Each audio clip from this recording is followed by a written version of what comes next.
Congo Mikili Live, toujours longueur d'avance. Quelle que soit la durée de la nuit, le soleil finira toujours par se lever du temps. Et oui, après un long moment d'attente, l'hôpital du cinquantenaire est devenu opérationnel depuis ce samedi 22 mars 2014. Ce qui justifie l'engouement qui a caractérisé les abords de cet édifice. La cérémonie d'inauguration officielle de ce grand complexe hospitalier a eu lieu cet avant-midi en présence de plusieurs personnalités de la République. Cérémonie présidée personnellement par le chef de l'État Joseph Kabila Kabange, initiateur des travaux de construction de cet hôpital, lesquels s'inscrivent dans le cadre de sa vision de la révolution de la modernité. Prenant la parole pour la circonstance, le gouverneur de la ville de Kinshasa, André Kimbuta, a salué la bravoure du chef de l'État qui a par sa détermination relancé les travaux de ces grands complexes hospitaliers abandonnés vers les années 60. Excellence, Monsieur le Président de la République, par votre vision, vous avez pu réguler les limites de l'impossible. Par votre détermination, vous avez su accomplir 2 miracles, au point de mettre en mal toute une légende urbaine sempiternelle. Il faut donc conclure qu'avec la révolution de la modernité, vous dites ce que vous faites et vous faites ce que vous dites. Les gestionnaires de l'hôpital du cinquantenaire de la firme indienne a signifié à l'assistance la grandeur de cet ouvrage qui offre aux patients tous les soins avec tous les services médicaux et possibilité de greffe des reins et des foies, ainsi que de l'intervention chirurgicale à cœur ouvert. La satisfaction du ministre de la Santé qui voit dans cette œuvre une réponse du président de la République à la fois aux besoins d'infrastructures sociales, économiques et énergétiques. Il s'agit d'un hôpital de niveau tertiaire, de référence sous-régionale, que dis-je, de référence régionale, et je dirais même de référence africaine, Excellence. À travers cet hôpital, la révolution de la modernité s'exprime dans plusieurs secteurs.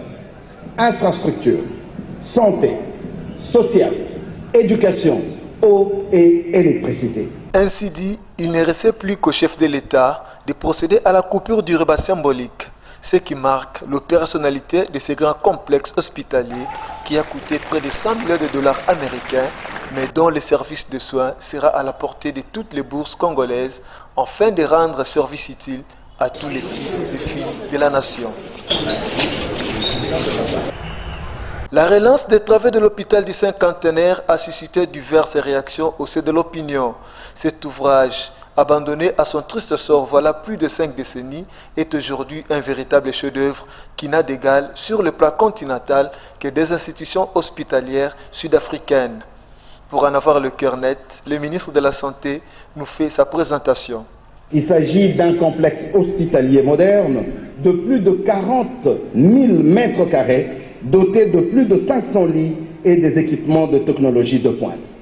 Il dispose notamment de 5 salles d'opération simultanées avec possibilité de chirurgie cardiaque à cœur ouvert. Un caisson d'oxygène hyperbare de 12 places. Je pense que ça doit être le 2e ou le 3e pour l'ensemble de l'Afrique. Un scanner de 64 barrettes. Une imagerie par résonance magnétique. Plusieurs appareils d'endoscopie pour les explorations internes. Une unité de dialyse ainsi que de plusieurs services spécialisés. Un système de télésurveillance, un système anti-incendie, un réservoir de stockage d'eau de 400 mètres cubes, une unité de production d'eau chaude avec un raccordement de 6945 mètres de conduite d'eau chaude et froide à travers le bâtiment, une unité de production de gaz médicaux, oxygène et protoxyde d'azote, une station de traitement des eaux usées d'une capacité de 18 mètres cubes jour, une climatisation centrale avec près de 636 splits. Nous osons croire que cet hôpital sera d'une grande utilité pour l'ensemble de la population congolaise qui souvent débourse des sommes importantes pour des soins appropriés à l'étranger.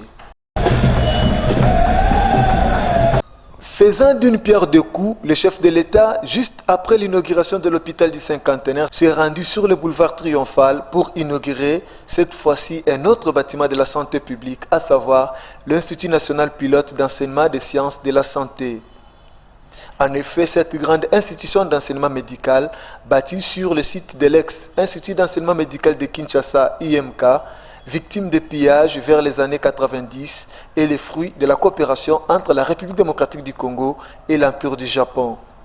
Conduit sous les auspices de la coopération japonaise JICA, avec un financement de près de 19 millions de dollars américains, cet institut d'enseignement médical va offrir aux futurs personnels soignants de la République démocratique du Congo un enseignement de qualité soutenu par des équipements de haute technologie.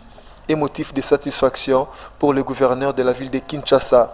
De jeunes Congolais désiraient de se former dans le domaine de la santé et d'y prester leurs services ont désormais, dorénavant, l'opportunité d'apprendre de nouvelles technologies et méthodologies sans qu'il ne soit nécessaire de se rendre à l'étranger.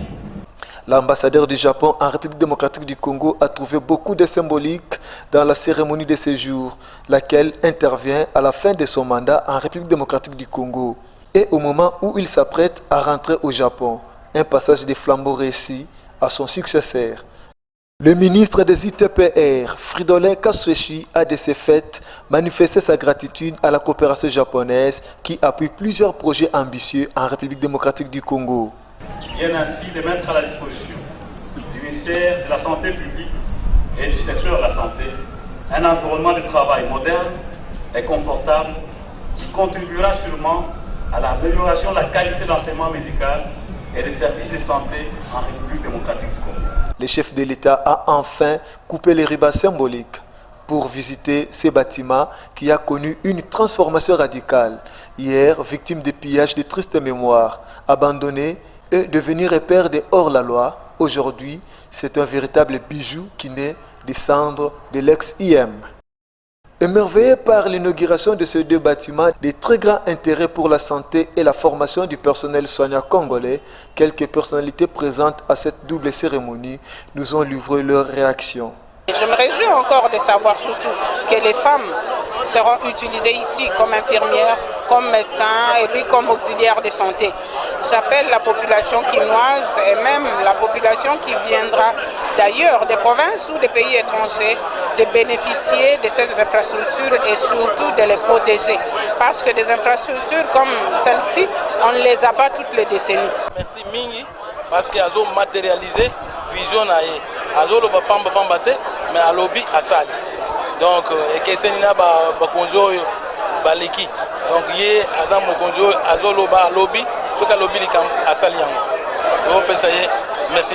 Magnifique, c'est vraiment une œuvre grandiose et c'est aussi une façon de plus de penser à la jeunesse congolaise, surtout à sa formation et particulièrement la jeune fille et le jeune garçon.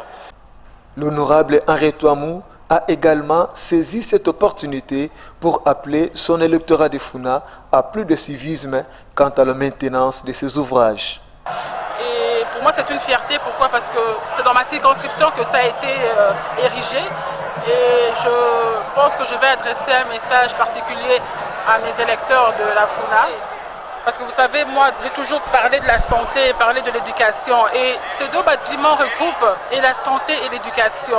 Et je pense que ce sont deux bijoux que je demanderai à la population de la Funa en particulier de bien garder. Bénéficiaire en termes d'emploi qu'engendrent ces deux ouvrages, le ministre du Travail, Bahati Lukwebo, a exprimé sa satisfaction. Comme vous le savez, partout où se crée une entreprise, partout où l'on travaille, il y a toujours réduction du chômage.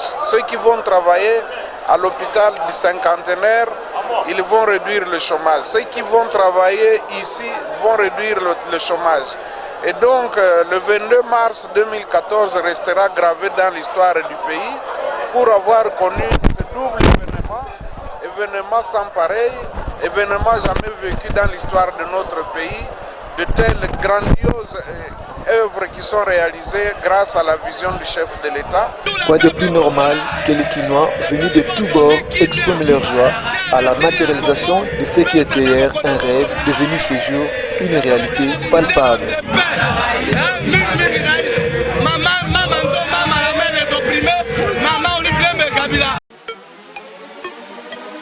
Congo Mikili Live, toujours longueur d'avance.